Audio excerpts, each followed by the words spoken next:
All about Bernard Arnault, the king of fashion. At the 2024 Olympic Games, luxury brands appeared with overwhelming frequency during the opening ceremony. The iconic Olympic torch was presented in a chest adorned with the legendary brown and gold checkered pattern of Louis Vuitton. The medals awarded to athletes were made partly from materials sourced from the Eiffel Tower and designed by the luxury jewelry brand Chomit.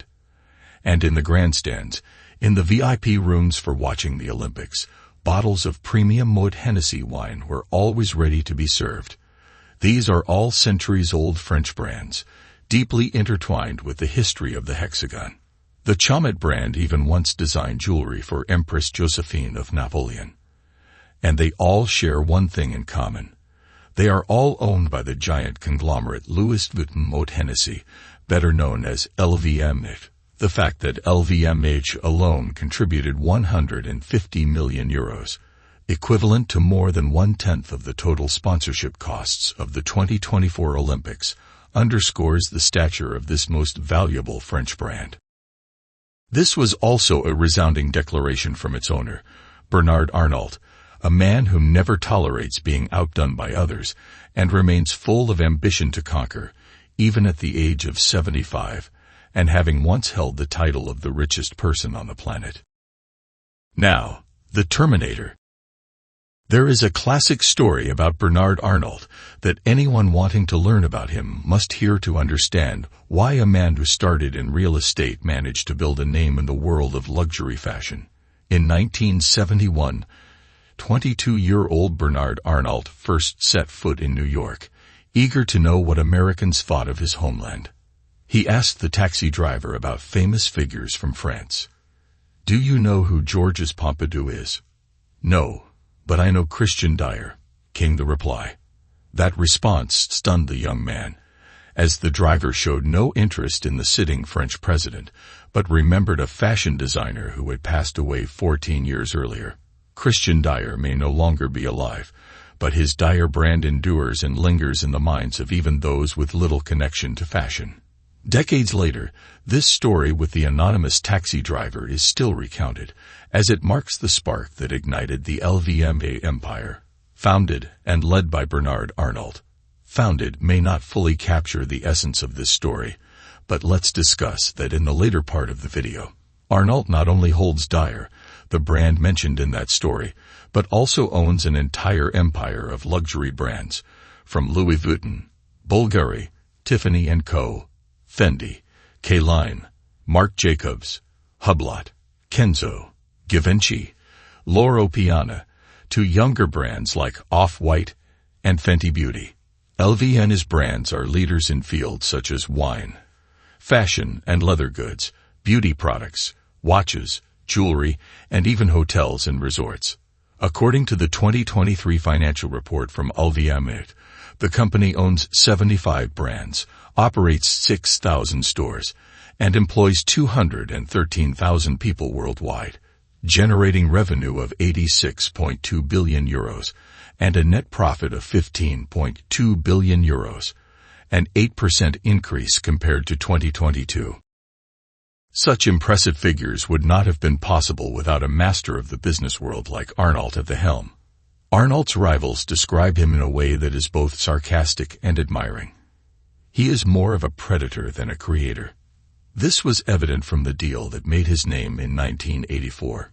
Coming from a family with a construction business dating back to his grandfather and taking over the family business at the age of 25, Arnault did not miss the opportunity when he heard that the Christian Dior brand was up for sale after its parent company, Busek, went bankrupt.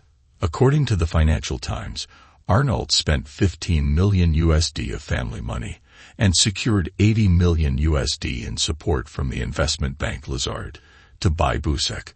The French government was delighted to hear Arnault's commitment to reviving Busek's operations and preserving jobs for its employees. But within a few years, around 9,000 workers were laid off, while most of Busek's assets were sold off, bringing Arnault $500 million.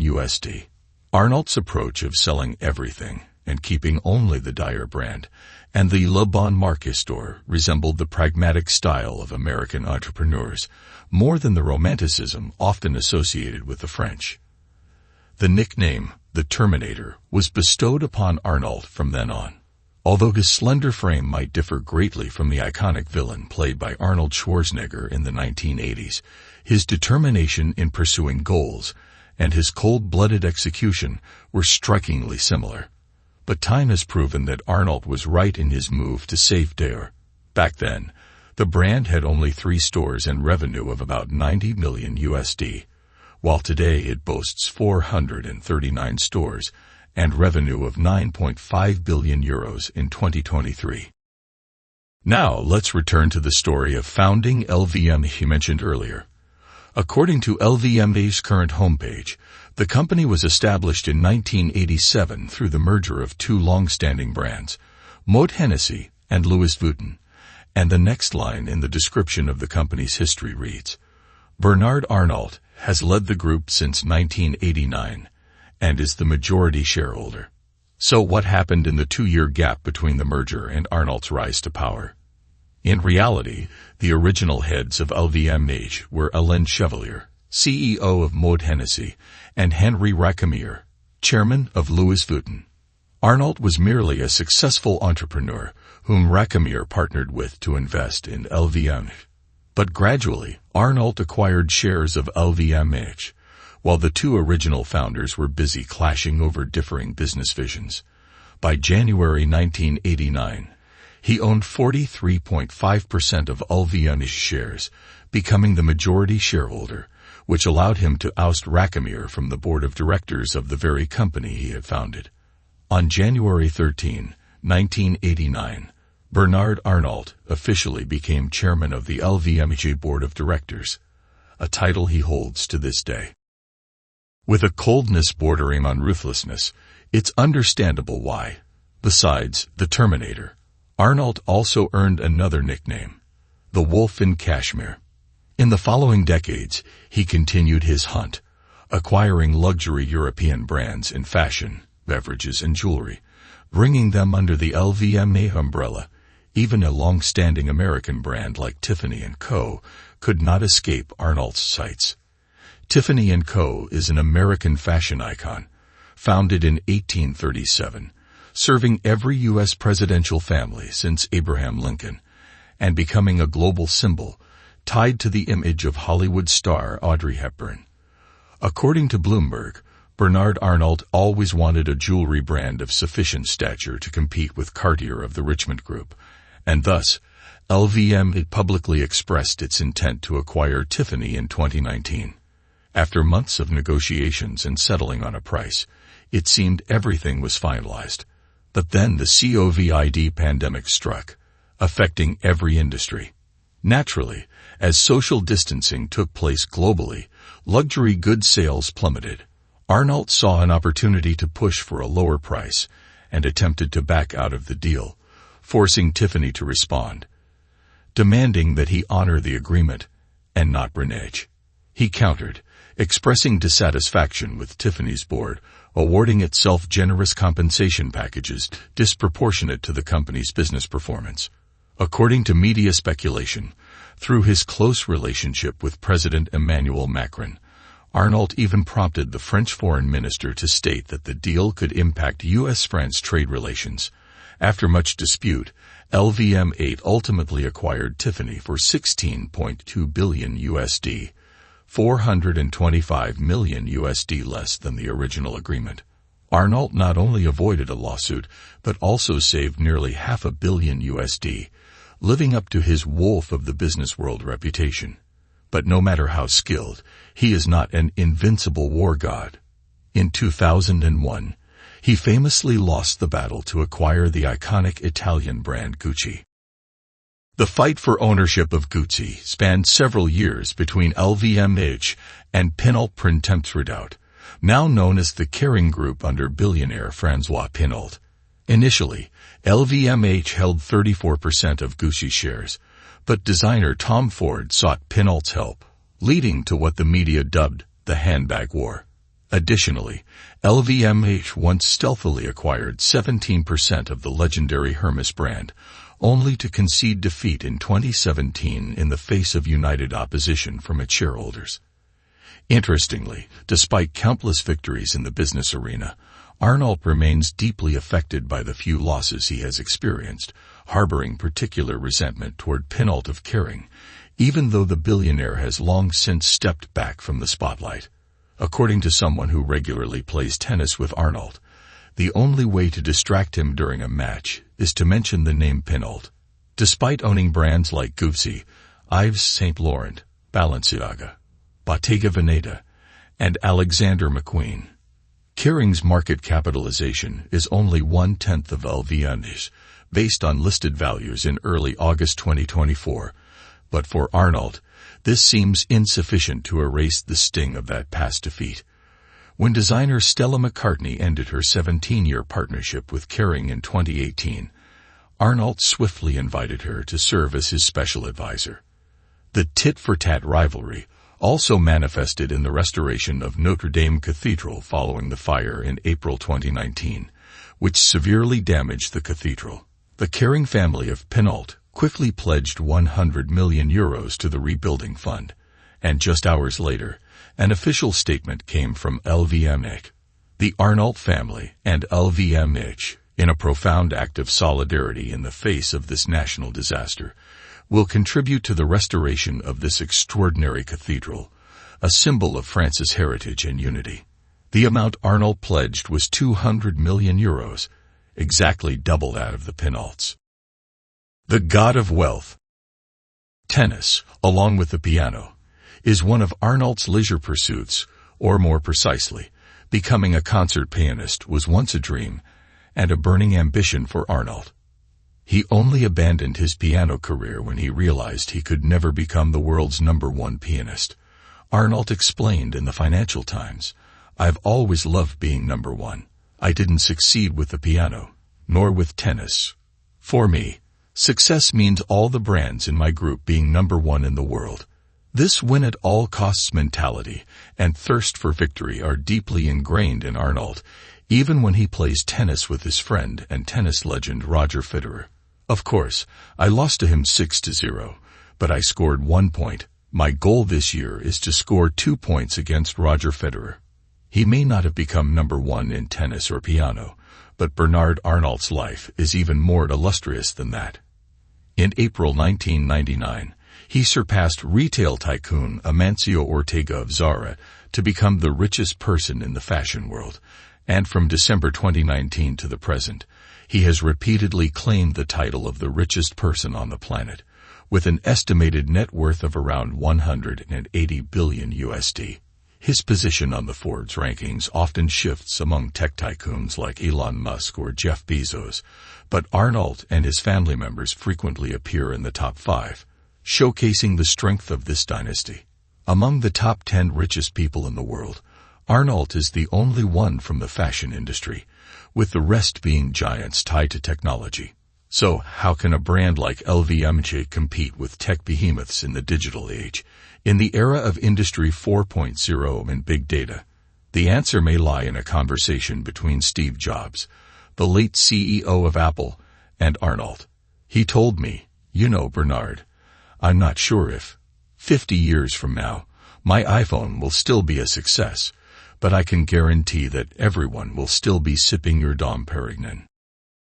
Wealth comes with power, and Bernard Arnault counts among his friends renowned politicians, having met privately with U.S. President Donald Trump and Russian President Vladimir Putin, or being received with the protocol of a head of state, complete with escorted motorcades, during international business trips. He is well liked by politicians because he always knows how to please both sides for mutual benefit without passing judgment, as expressed in his maxim, "We are like diplomat Henry Kissinger, never expressing agreement or disagreement on diplomatic matters in the countries where we operate." In June 2023, Bernard Arnault's visit to Beijing and Shanghai, accompanied by 2 of his children, caused a sensation in the billion-strong nation. Just 2 months earlier, Arnault had witnessed protesters storming Louis Vuitton's headquarters in Paris while he was in his office, chanting slogans against pension age reforms, and setting off flares, viewing tycoons like him as symbols of injustice. In stark contrast, the warm reception in China was the complete opposite. He was greeted as if he were an A-list movie star or a rock superstar. In China, people flocked to stores, hoping to take photos or shake hands with him, sharing lists of dishes eaten in Shanghai on social media to catch his luck, with some even bringing their children to meet him in hopes of receiving his blessings. Arnault was completely taken aback by this fervent admiration, as he shared with Bloomberg, "Can you believe it? People expect me to bless them like the Pope. They even call me the god of wealth." Clearly, in East Asian cultures that highly value achievement and social status, a supremely successful person like Arnault, part of the top 1% of the top 1% globally, is a dream, all the more remarkable given that he built a fashion empire through intellect, luck, and an extraordinary work ethic. A day in Arnault's life begins at 6:30 a.m. in a luxurious 17th-century mansion in one of Paris's most expensive neighborhoods. He wakes up, listens to classical music, has breakfast, reviews news, work emails, and messages family members and brand executives under his command.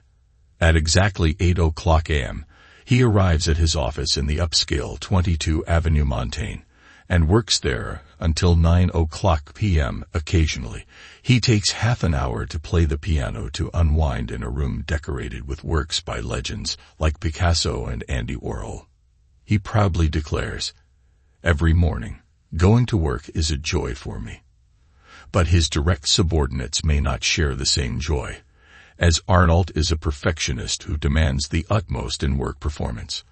Many who have worked under or collaborated with him over the years say they both admire and fear him, with one noting, when Arnault enters a room, the temperature seems to drop by 8 degrees.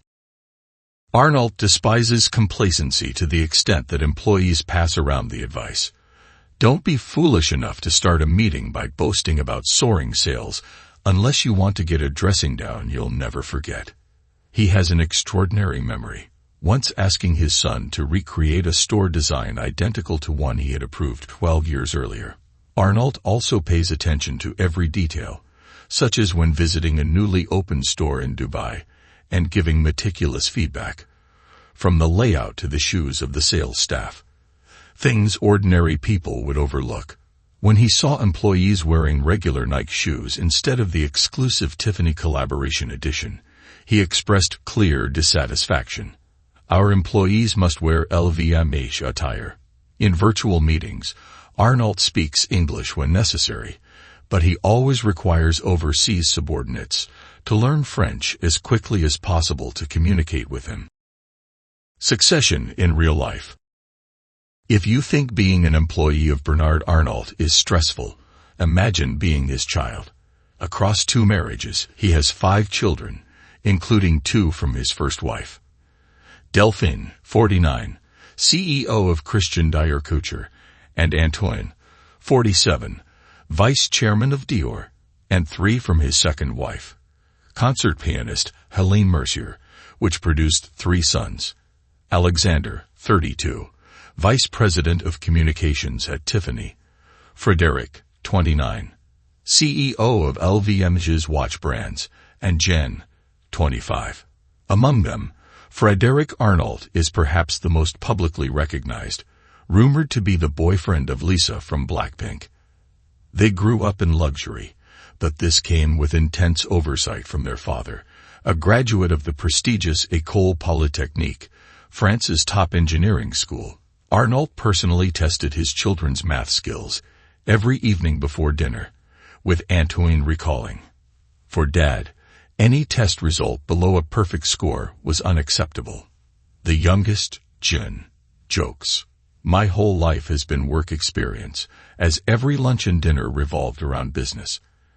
Alexander recounts that his business education began at age 9 over the breakfast table, while eldest sibling Delphine says she accompanied her father on store inspections from age 10. Arnault has a habit of strolling through LVMH stores in Paris with his children every weekend, a practice spanning over 3 decades. Alexander reflects. At 7 years old, I wondered why Dad did this, why he asked the same questions of employees every Saturday. Now, over the years, I understand. Unlike his 2 children from his first marriage, who started in lower-level positions within the conglomerate, like Delphine selling Dyer perfumes before taking on higher responsibilities, the 3 younger children were quickly given significant roles before turning 30, possibly because Arnault sees his time running short and wants to fast-track their integration into LVMH culture to eventually take over the empire he spent his life building. Why is Arnault so strict with his children? It may be because he grew up in Roubaix, once a textile hub in northern France that lost its edge when later generations neglected the family business. He explains, after 1 or 2 generations, everything collapses because the next generation has it too easy. I don't want my children to repeat that mistake. I don't want them starting with lavish parties. I make them work for LVMH, which isn't just a regular brand but also my pride, the pride of France. LVMH is a monument of France because it represents France to the world. Everyone has heard of Louis Vuitton, Christian Dior, Dom Perignon, or Bulgari before anything else, though they might also know of Napoleon and General de Gaulle. We still believe that, in the long run, having the group controlled by a French family is crucial. So, who among the 5 Arnault siblings will claim the throne? French media often liken the Arnault family to a real-life version of HBO's hit series, Succession, where the 4 Roy siblings build and vie for power as their aging father, Logan Roy, heads the media and entertainment empire Waystar Royco. Based on what the Arnault family shows in the media, they are a very united family, with a private group chat to share family and baby photos, spending downtime at their private estate, and only truly competing on the tennis court, inheriting their father's competitive streak. Who will emerge as the successor is known only to Bernard Arnault himself. Currently, Delphine may be in the lead, being the only child on LVMH's board of directors, but everything could change in the future, though that future is likely years away, as Bernard Arnault recently amended the company's bylaws, raising the retirement age from 75 to 80 in June 2024. But according to Arnault's close friend, legendary billionaire Warren Buffett, even that is too soon. Buffett, now 93, remains sharp in stock investments and wrote a personal letter to Arnault, advising his French friend to keep working past 80. It's unclear what Arnault thinks, but already he has begun grooming his grandchildren, taking Delphine's daughter along on weekend store inspection tours. And even if Bernard Arnault were to unexpectedly choose a non-Arnault as his successor, his children would fully accept it, as Alexander admits. There's still a risk that none of us can run things as well as Dad, and that's not just politeness, it's a truth we all acknowledge. And that concludes the entire content of the video. What are your thoughts on the man and the achievements of fashion billionaire Bernard Arnault? Please share your thoughts in the comments below.